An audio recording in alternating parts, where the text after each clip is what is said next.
अमळनेर सार्वजनिक बांधकाम विभागाच्या भोंगळ कारभाराअखेर चव्हाट्यावर आला आहे। कारण आष्की बांधकाम विभाग 1 मध्ये याआधी उपविभागीय अभियंता महाजन यांनी मोठ्या प्रमाणात टक्केवारी कमावली म्हणून रस्ते खड्ड्यात गेले। त्यावेळेस शाखा अभियंता माडी पठाण व इतर शाखा अभियंता यांनी ठेकेदारांकडून मोठ्या प्रमाणात टक्केवारी घेतली म्हणून त्यांचे बिल पास झाले व रस्ते नापास झाले। हा प्रकार करणारे खापरे, बारतपूर, आंचलवाडी, जवखेडे, मारवड, नीम परिसरातील अनेक रस्त्यांमध्ये यांची टक्केवारी घेतल्याचं सिद्ध होत आहे। आमदार अनिल पाटील यांनी मोठ्या हिमतीने निधी मिळवून दिला होता। त्यांच्या हिमतीला खड्ड्यात टाकण्याचं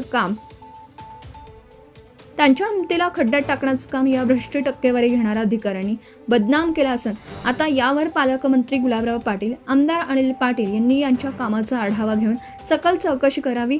तसेच ज्या ठेकेदारांकडे मोठ्या प्रमाणात पैसे घेतले आहेत म्हणून एक रस्ते खड्ड्यात गेले असून काही ठिकाणचे रस्त्यांचे साईट पट्टे अत्यंत निकृष्ट दर्जाचे असून यावर उपविभागीय अभियंता व जिल्हाधिकाऱ्यांनी लक्ष द्यावे। तसेच उपयोगी अभियंता PA पाटील यांनी यांच्या कुठल्याही कामावर सही करू नये। जोपर्यंत काम बरोबर असेल तोपर्यंत कुठलेही बिल पास करू नये अशी मागणी ग्रामीण भागातून होत आहे। Subscribe now and press the bell icon. Never miss an update.